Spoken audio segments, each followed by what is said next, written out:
Muy buenos días a todos. Desde Palacio Nacional los saludamos sus amigos Leonardo Báez y Víctor Pedrosa tras la cámara en un episodio más de Divagando por la Historia. El día de hoy, y considerando que se acerca el centenario de la Constitución de 1917 y desde este recinto, pues donde se genera el recinto máximo del poder mexicano técnicamente, vamos a hablar hoy de las constituciones que ha tenido México. Todas ellas han tenido su trascendencia y también lo que nosotros hemos podido hacer durante muchos años por estudiarlos, por conocerlas y por salir adelante. Bienvenidos sean en esta edición de Divagando por la Historia. México, desde que es México, estamos hablando desde la conquista, no tuvo una constitución porque era algo que no se usaba. Vivíamos en la época del absolutismo imperial y pues lo que dijera el rey de España era su palabra es la ley, como dijo José Alfredo. Sin embargo, la Nueva España fue gobernada por el Consejo de Indias, obviamente por el rey de España a través del Consejo, y posteriormente por los virreyes, donde se establecieron leyes, pero eran leyes absolutistas. La idea de una constitución esencialmente, que es algo que hemos olvidado incluso los abogados y los mismos constitucionalistas, es que la constitución sirve para decirnos exactamente qué puede hacer el gobierno y qué no.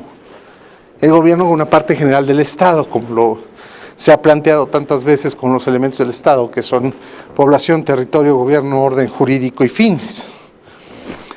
Ahora, el gobierno mexicano no es constitucionalista hasta 1812, cuando llega la primera constitución que rige los destinos del país, que es la Constitución Liberal Española de 1812, la Constitución de Cádiz, también conocida como la PEPA, por haber sido promulgada un 18 de marzo, día de San José. Esta constitución, curiosamente, fue puesta en vigor en la Nueva España limitadamente por parte del temible virrey don Félix María Calleja del Rey. Posteriormente se hizo un intento constitucional en Apatzingán, en 1813, la famosa Constitución de Apatzingán, que sirvió para lo que era papel mojado. No servía para absolutamente nada, porque nunca pudo entrar en vigor. Técnicamente iba a entrar en vigor en las zonas ocupadas por los insurgentes, mismas que nunca pudieron ser aplicables, porque pues no había cómo aplicarlas. Aunque se creó el primer Tribunal Superior de Justicia, que fue el diario de Rosales, y demás, la Constitución de Apatzingán que promulgó don José María Morelos nunca fue aplicable al caso.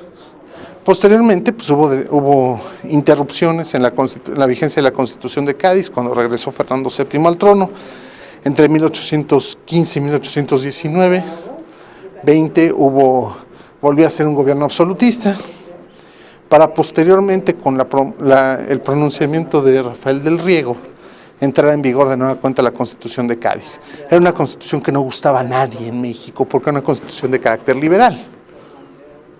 Era una constitución que tenía la intención de limitar los poderes del rey, y México era una sociedad que no estaba dispuesta a permitir que se limitara el poder de nadie. Bueno, estamos ahora desde lo que fue el primer congreso, no es el primer congreso El primer mexicano, recinto del primer Congreso. recinto de un congreso mexicano, ¿no? No, ni siquiera eso, porque ya había habido antes las dichosas juntas que se habían hecho en respuesta a la invasión napoleónica de España. Pero eran juntas gubernativas donde lo que se trató de preservar fue el poder absoluto en ese entonces de Fernando VII, rey de España. Realmente la primera constitución mexicana, y es un decir, fue la de Apatzingán. Así es, y porque también el nombre de México ni siquiera se fue incluido hasta que 1824. Bueno, no, Hasta la América 1821. mexicana Ya Era la América mencionado. septentrional. Primero fue la América septentrional. Que era lo que proponía Morelos en la Constitución de Apatzingán. Y después el concepto de América mexicana va a ser hasta 1817. ¿Y por quién? ¿Quién se le ocurrió semejante barbaridad? Honestamente no sé, pero más o menos va a ser antes del 21. Ok, ahora, aquí la situación es que, ¿qué es lo que sucede cuando México se independiza? Curiosamente por una reacción contra el trienio liberal del gobierno de Rafael del Riego en España. Sí, claro. Sí, la gente, digamos, la gente de razón, como se hacía llamar en ese entonces, que eran la mayor parte de los criollos, no quería que volviera un gobierno liberal con funciones determinadas, que finalmente una constitución de eso se trata. Es decir, pero ahí tengo varias preguntas. Uno, las juntas, yo me acuerdo que tú condenabas mucho, por ejemplo, a Primo de Verdad, pero Primo de Verdad no hace más que replicar lo que sucede en España, que es totalmente, a mis ojos, legítimo, que es reorganizar al pueblo legítimamente en la ausencia del rey. No.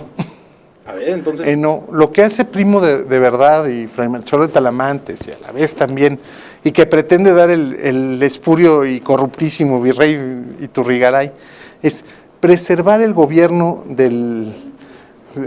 Hi, how are you? We're filming. Come here. Come with us. Come with yes, us. we're Yes. filming. Yes. Turn around. Yeah. Hi to the camera. Oh, We're filming. hello, Hello, how are you? Where are you from? Canada. Canada. What's your name? Mary Lou. Maroon. Is it your first time in Mexico? Yes, my first time in Mexico. Like Yeah, it, welcome. lovely. Do you like it? Yes, very much so. Absolutely. Great. Yeah, we're Great. having a great time. I am with my sister, her husband, and a friend. Okay, Oh, awesome. welcome And- to Mexico. Thank Hope you you very enjoy much. Yes, we're, Me too. thank you. Don't worry. Enjoy yourselves. Sure. Can you tell me what it is?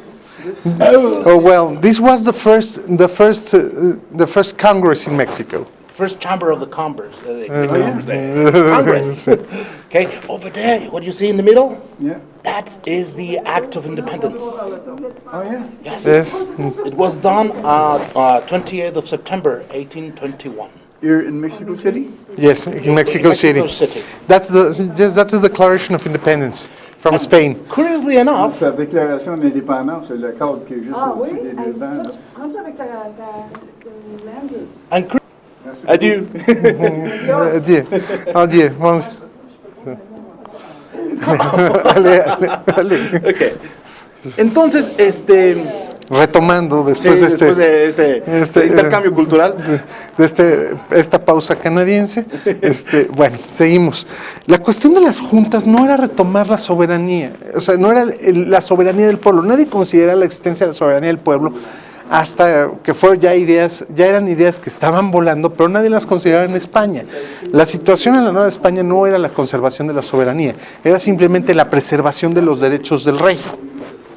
En este caso, Fernando VII, que ya estaba preso en Valenciennes. En Bayona. Bueno, primero en Bayona y luego en Valenciennes. En Valenciennes, donde el señor Fernando se dedicó al bordado y ya a lamerle las botas. No, al bordado, en serio, le gustaba bordar. Era su terapia de ocupación de Fernando VII, aparte de fusilar liberales, cogerse cuanta mujer se cruzara por su camino. Esa es una muy buena afición, yo Sí. la quiero compartir. Sí, pero era el bordado. Y escribirle cartas a Napoleón felicitándolo por sus éxitos. Ah, muy bien. Así que por eso lo de rey felón que consideran a Fernando VII en España le queda pero que ni pintado el traje. Que aparte, según se era medio bilioso, ¿no? Le encantaba hacer medio rabietas. Era una verdadera bestia peluda. Era hombre que le encantaban los puteros, le encantaba la parranda. Sí. Se ponía con quien ponía y con quien no ponía le la mierda. Exactamente. ¿Eh? Exactamente, se casó 4 veces y hasta la última pudo tener descendencia, dejando a España en un estado lamentable. Pero bueno, Saludos, Enrique. para que vean que gobernantes idiotas ha habido en toda la historia. Siempre. Fernando VII fue de los peores. No a todos lo elegimos nosotros. Exacto. Bueno, entonces, sigamos. Entonces, según yo sé, las juntas se hacen en base a un a unas leyes que promulgan, esto se va a editar, entonces Alfonso X, definitivamente se va a editar, Alfonso X, el sabio, sí. ¿no? Hace una serie de promulgaciones en las cuales Sí. supuestamente ahí se apoyan para hacer las juntas cuando no hay rey. Exacto, la situación de que Alfonso en el famoso nuevas leyes el fuero juzgo y demás que ya existían en España, que eran leyes que ya existían eran medievales. Se hacen las juntas, pero era para preservación de los derechos del rey. Es decir, no era que vamos a hacer que el gobierno o que el pueblo represente una soberanía. Al contrario, lo que hace es, el rey existe, el rey está, al rey hay que preservarle sus derechos a como dé lugar. Entonces, pero tampoco son leyes constitucionales, son leyes de emergencia, de vamos a proteger al rey de estas barbaridades. Ahora, aquí la situación es que el constitucionalismo nace a partir, evidentemente, de la Carta Magna, es el primer antecedente que existe en Inglaterra, y posteriormente la idea de las constituciones se va desarrollando dentro de la Ilustración, pero como algo importante, no como la panacea. Todo el mundo después creyó que era la solución a todos los problemas, las constituciones, a todos los problemas nacionales, mundiales, era con una constitución que todavía la gente se lo sigue creyendo, desgraciadamente. La constitución esencialmente es un documento que sirve para determinar exactamente hasta dónde llega el alcance del gobierno y cómo va a operar. Claro, y que hay algunas máximas dentro del derecho, ¿no? Ejemplo de que para los ciudadanos lo que no está prohibido está permitido. Sí, pero eso es posterior, porque primero se hacen constituciones y después se empiezan a crear constituciones y después empiezan las declaraciones de derechos. Las declaraciones de derechos que nacen, igual, el mismo antecedente de la Carta Magna. Pregunta rajatabla, ¿qué es una constitución? ¿Para qué sirve? Constitución, ¿de dónde ven? Te lo voy a responder con una pregunta. ¿De qué verbo deriva constitución? De constituir, de hacer. De crear. Crear, sí. Sí, una constitución tiene la función de crear un gobierno. Para eso sirve una constitución. Okay. Que es literalmente, que claro, después si te pones a tener las pajas mentales de los constitucionalistas que dicen, no, glorioso documento creador de la paz y la democracia. No, eso es propaganda. Una constitución esencialmente consiste en establecer un gobierno y cómo va a funcionar en líneas generales. Ya después se emiten, de ahí parten leyes específicas o leyes reglamentarias que te van a ir diciendo cómo va a funcionar a mayor detalle. Por ejemplo, la Constitución te narra cómo es el Poder Ejecutivo, pero la Ley Orgánica de la Administración Pública Federal te dice cómo va a funcionar el Poder Ejecutivo. Ya te da los detalles. Ya se va a los detalles. No, tampoco, no llegas tanto al diablo. Ahora, voy a irme a una cuestión de teoría del derecho, de la teoría pura del derecho, que desarrolló un pensador alemán llamado Hans Kelsen. Kelsen crea una teoría que se llama la supremacía constitucional, o la famosa pirámide de Kelsen, que yo cuando daba clase de Derecho Constitucional la transformé en la cebolla de Baez. Ah, muy bien. Sí. ¿Por qué? Porque Kelsen habla de que existe una pirámide de normas, en donde están de las más sencillas a las más complejas. Claro, sí. Vuelvo a lo mismo, donde no puede ser más arriba de la ley, o sea, la punta de esa pirámide es la Constitución. Yo lo manejo mejor como una cebolla en capas. La Constitución es la capa externa que envuelve a todo y va entrando leyes reglamentarias, leyes locales, leyes federales, leyes reglamentarias, leyes locales, reglamentos, y así va reduciéndose hasta lo mínimo, que son circulares y acuerdos, que es del gobierno al particular, una norma que va del gobierno al particular. Pero una norma general es la Constitución. Y la Constitución esencialmente una Constitución tiene dos partes. Una parte que llaman dogmática, que son las declaraciones de derechos de los habitantes del país, y otra que es la parte orgánica, que es la organización del gobierno del país. Esas son esencialmente las dos partes que tienen todas las constituciones. Entonces, la idea de una constitución, por principio, y por eso era tan revolucionaria en el siglo XVIII y XIX, es hasta dónde va a llegar el gobierno y posteriormente cuáles son los derechos de los habitantes. Que era, en la primera parte pues había tanta oposición porque decían, ¿cómo el rey va a estar limitado? El rey, el emperador, su majestad. Y posteriormente, hasta aquí va a llegar, pues no que el rey no es el elegido de Dios. ¿Cómo lo vas a limitar? Y posteriormente, ¿cómo le vas a dar beneficios a toda la gente que pues, realmente en esa época pues, la gente no contaba? Entonces la Constitución esencialmente es eso. Posteriormente, cuando México declara su independencia, como se podrá ver en el acta de independencia que corona el palio que está aquí arriba, es el dosel donde se supone que está el presidente y el vicepresidente, se establece como primera forma de gobierno en México la monarquía y se crea un estatuto provisional del imperio mexicano, mismo que demostró una vocación muy propia de los constitucionalistas mexicanos, esa vocación de crear leyes inaplicables e incoherentes a una realidad que no les gusta.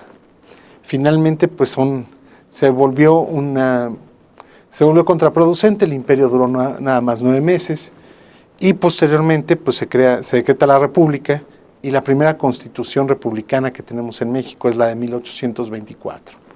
Es una constitución eminentemente orgánica, o sea, cómo va a funcionar el gobierno, y todavía no contempla la cuestión de los derechos del ciudadano ni de los habitantes de la república. Esta constitución de 1824 tiene como fin, es republicana, es federalista y es completamente inútil. El voto para las elecciones era por electores. Fue una copia de la Constitución del estado de Virginia en los Estados Unidos. Realmente no es una constitución con pensamiento original mexicano. Y al no contemplar los derechos de los habitantes del país, inicia la larguísima tradición mexicana de que los derechos humanos no existen. Esta Constitución de 1824 fue formada por republicanos federalistas y obviamente empujada por uno de nuestros ya conocidos villanos de la historia de México, que fue Joel M. Poinsett, el embajador en estos de los Estados Unidos en México. Esta Constitución tuvo una vigencia en 2 periodos, una de 1824 a 1836 y posteriormente de 1847 a 1857. Aquí se puede apreciar el salón de sesiones del Congreso del primer Congreso mexicano, el que estuvo operante hasta el año 1872. Después se trasladó de lugares, ya no sesionaba aquí en Palacio Nacional. Como se puede ver, tras el dosel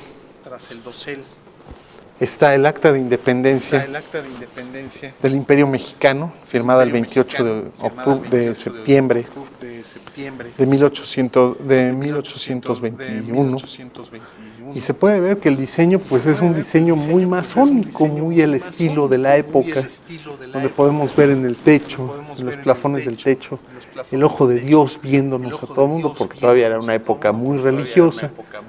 Y posteriormente pues se puede ver que en los alrededores, en las cenefas y alrededor de este primer nivel, están los nombres de los héroes de la patria de ese entonces. La mayoría pues héroes son los héroes que nos dieron la independencia. Entonces se puede ver a los Aldama, a Allende, a Hidalgo, a Guerrero, a Morelos, y obviamente la omisión del malvado principal de la historia de México en ese entonces, Agustín de Iturbide. Y sin embargo, como se puede ver en la parte alta del contraflujo, hay una corona imperial. Aquí frente a los murales de Diego Rivera podemos apreciar el desastre que fue la situación mexicana desde 1824. México nunca pudo establecer un gobierno fuerte desde 1824 y pudimos ver que México fue cayendo en manos de un caudillo tras otro o de un general tras otro. Empezamos por Guadalupe Victoria, Vicente Guerrero y finalmente pues el gran factotum de toda la historia mexicana, que como se puede ver junto a un fraile sumamente pasado de kilos, fue don Antonio Severino López de Santa Anna. López Santana era el gran oportunista en la guerra, en la historia mexicana. México fue durante muchos años el coto de poder de Santa Anna. Fue 13 veces presidente, que afortunadamente no sumaron ninguna a un sexenio, así que ha habido cosas peores que han durado menos de un sexenio.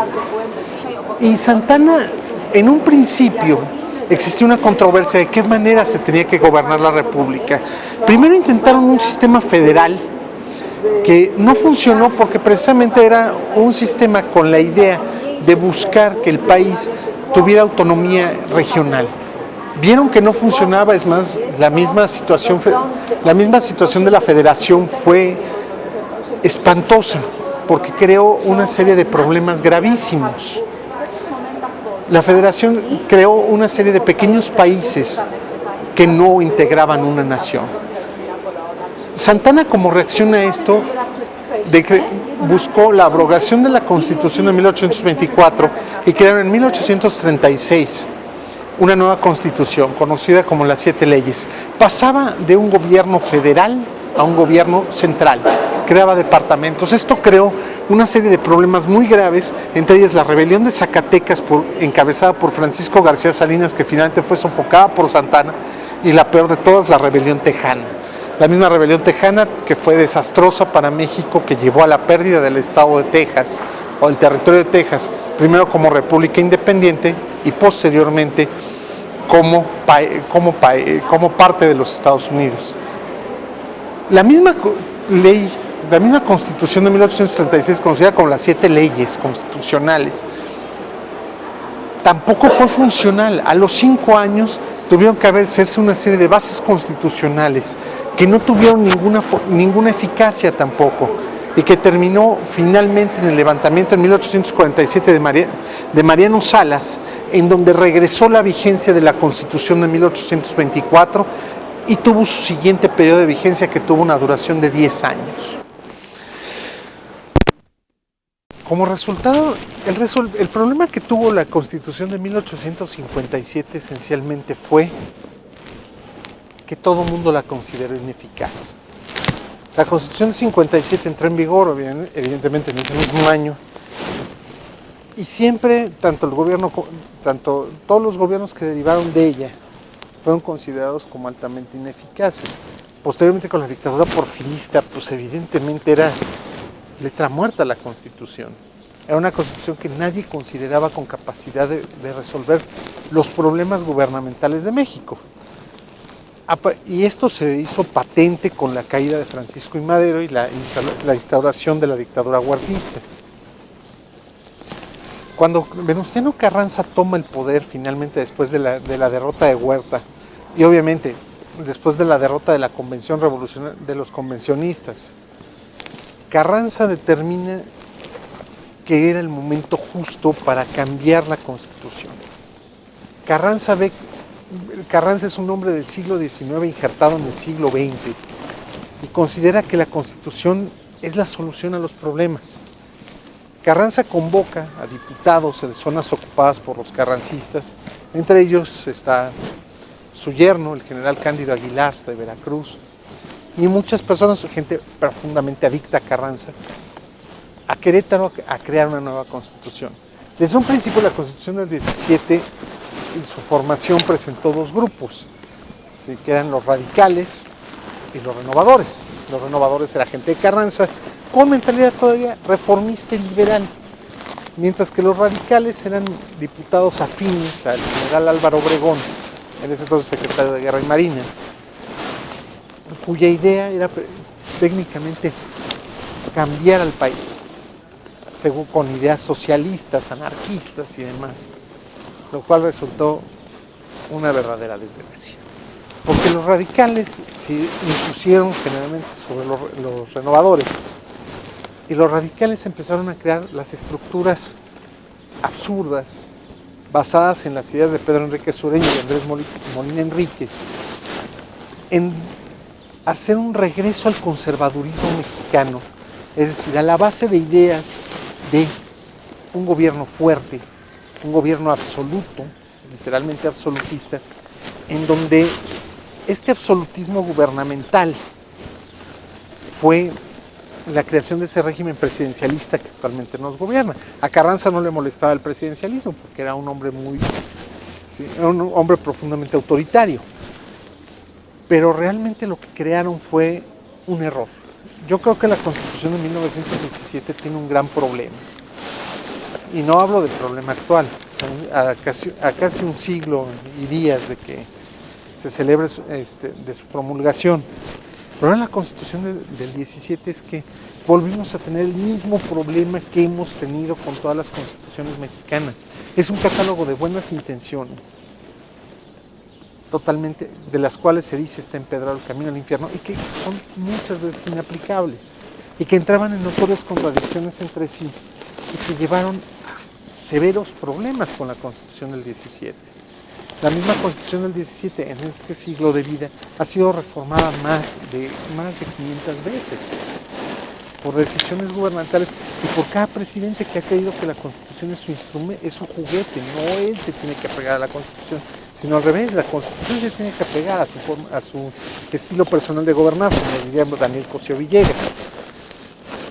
La Constitución del 17, el texto original contra el texto vigente actual, ya no tiene ninguna relación. Es una Constitución totalmente deformada, totalmente cambiada, totalmente ajustada a las necesidades de la casta gobernante en vez de unas necesidades reales, de la auténtica necesidad de orden y de gobierno. Finalmente tiene más cambios hormonales que una niña de 15 años.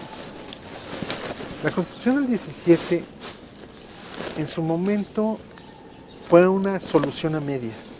Ahora ya no ha solucionado absolutamente nada. Y lo único que ha hecho es perpetuar un sistema de gobierno totalmente absurdo y totalmente inaplicable a los casos, preservando una casta burocrática por encima de las auténticas necesidades de gobierno de un país. Nos encontramos en el recinto homenaje a don Benito Juárez de Palacio Nacional y aquí junto a mí se yergue un ejemplar de la Constitución de 1857. Esta Constitución técnicamente es la más perfecta que ha tenido México. Es una Constitución liberal, es la primera que incluye las garantías individuales y es una reacción a la auténtica ineficacia que tuvo la Constitución de 1824, que fue una Constitución que no tenía utilidad en lo absoluto. Era una Constitución que le faltaba fortaleza, le faltaba ese principio liberal de que todos los hombres son iguales. De ahí que es la primera que contempla garantías individuales a favor del gobernado. Aquí esta Constitución empieza y dice que reconoce las garantías individuales y los derechos que tienen los seres humanos. La Constitución de 17 dice, es las que te otorga la Constitución, es decir, ya estamos en manos de un burócrata en vez de reconocernos como seres humanos los derechos que teníamos. Y en esto sí era la Constitución de 1857. Sin embargo, el problema de la Constitución de 1857 es que como instrumento de gobierno era altamente ineficaz. Trató de crear una república parlamentaria que nunca tuvo la capacidad de ser operativa.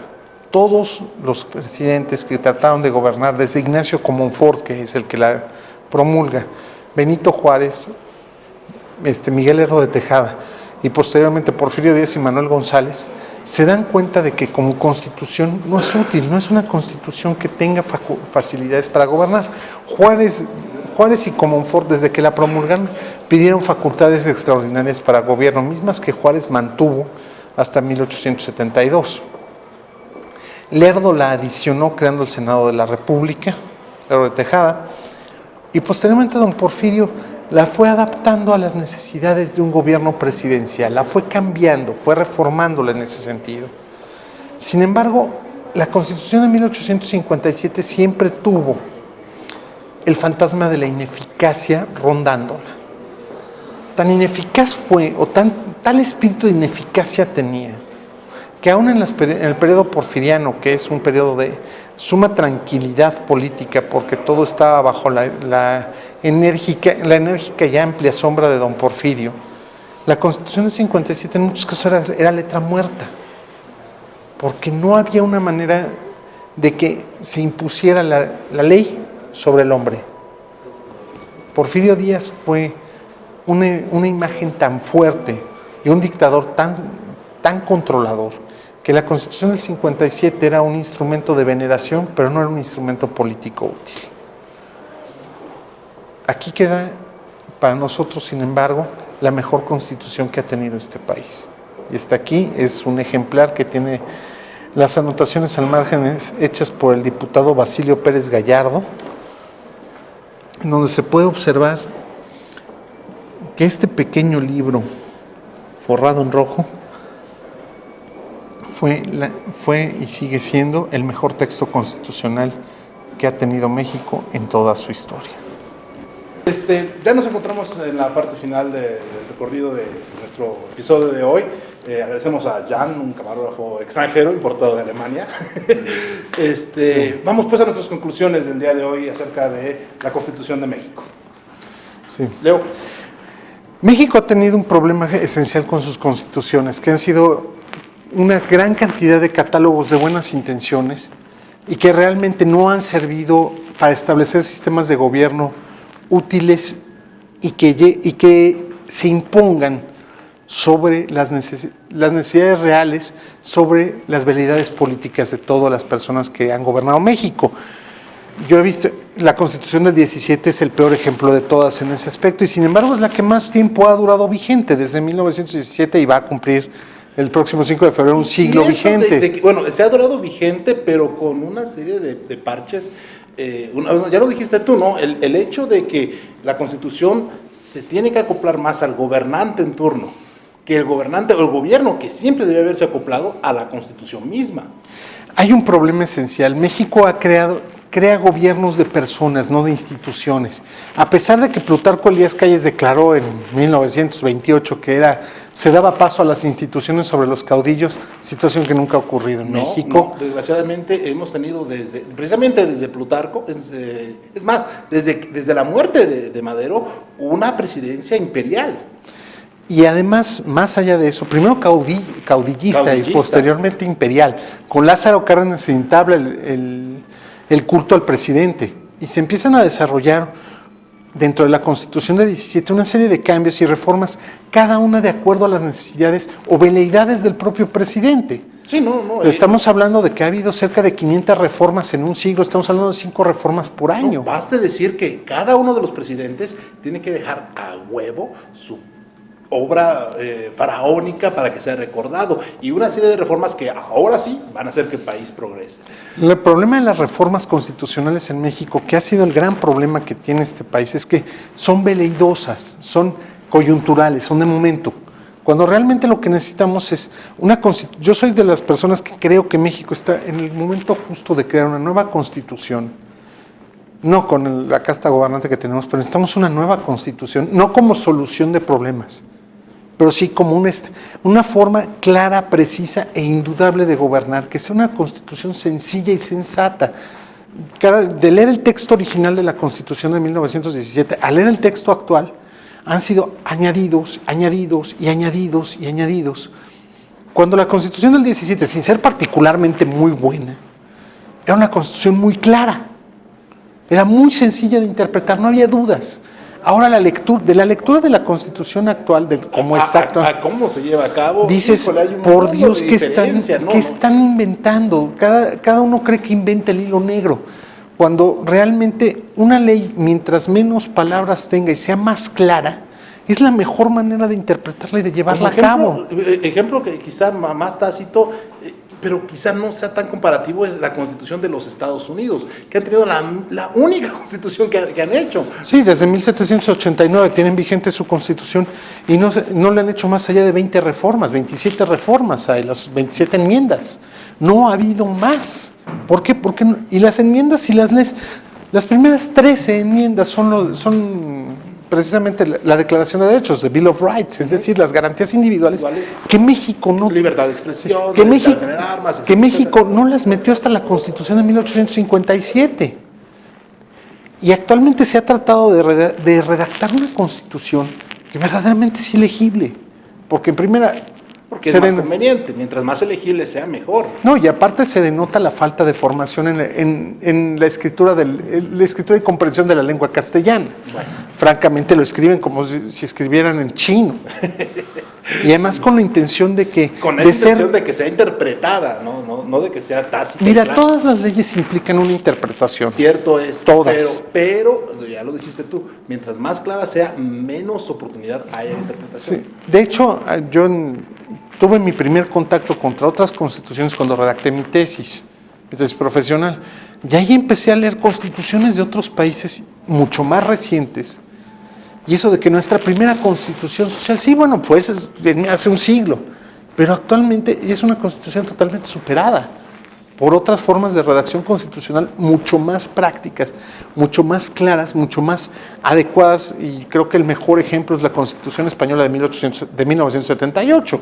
La lectura de la Constitución Española es francamente sencilla, no necesitas interpretar algo. Finalmente, una Constitución como ley básica te da lineamientos generales, no tienes que poner en ella detalles y puntos como, por ejemplo, el artículo 123 te da una serie de detalles sobre la legislación de trabajo. Sí. Pero después te avientas una ley federal del trabajo que es la reglamentaria y es mucho más compleja. Y sí te entiendo, pero también entiendo que en el caso particular del 123, lo que quería era hacerse una protección máxima a los derechos del trabajador. Pero fíjate en algo. Basados en el hecho de que el abuso que se va a dar el porfiriato. Pero con la Constitución española de 1978 te dice, los trabajadores tienen toda esta serie de protecciones que son muy breves y todo se remite a la ley reglamentaria del trabajo. Entonces dices, es algo mucho más sensato. No puedes plasmar en una Constitución... Sí, te entiendo, sí. Pero si ves y el la punto forma del deseo de protección es que el problema resguardado a nivel constitucional. Es que el problema con la Constitución del 17 es ese. La Constitución del 17 no es una Constitución, es un catálogo de medidas de protección. O sea, pasas de ser un adulto en la de 57, en donde te reconocen como ser humano inherente a ti determinados derechos, a pasar a la Constitución del 17, donde esos derechos te los otorga la Constitución, no los tienes inherentemente como ser humano. Entonces, cierto es que a mí eso es algo que me choca. Sí, yo reconozco el hecho de que a ti te venga mal el hecho de que una te los conceda, que es la del 17, y la otra te lo reconozca, que ya viene en tu naturaleza. Exactamente. ¿Sí? Pero, una vez más, ese hecho de que la Reconstitución del 57 te lo reconozca no impidió toda la serie de abusos que se dieron hasta la Constitución Porque del 17. la Constitución del 57 una vez más, es una Constitución del siglo XIX, sí. no es una Constitución sí, con idea proteccionista. Sí, tú te defiendes, tú eres ciudadano, tú eres mayor de edad, tú defiéndete. Así es, y todos son iguales, y eso sí lo entiendo. Pero a lo que voy no es tanto el hecho de la redacción, que sí es importante, tiene una relevancia mayúscula, pero por encima de la redacción está el cómo se lleva a cabo. Y aquí es donde yo creo que hemos fracasado como país en cómo se va a reconocer la ley frente a todos nosotros. Ya, tenemos de concluir eso para que se vaya. Bueno, yo cierro con que mi deseo es que con este centenario de la Constitución del 17 se proceda a darle cristiana sepultura, se le entierre, se le clave una estaca y se proponga que no vuelva a resucitar bajo ninguna circunstancia. Con esto concluimos este programa sobre las constituciones. Un especial del centenario de la Constitución del 17. Les agradecemos mucho su atención. Agradecemos a Jan, que viene de Hannover y nos está echando la mano en este momento para poder terminar de grabar. Así es. Sí. Von Deutschland. Von Deutschland, de Hannover.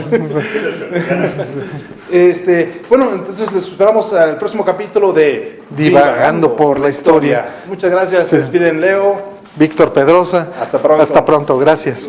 Dankeschön. Este es Jan de Hannover, nuestro camarógrafo improvisado, se lo agradecemos mucho. Bienvenido a México. Yo hablo español. No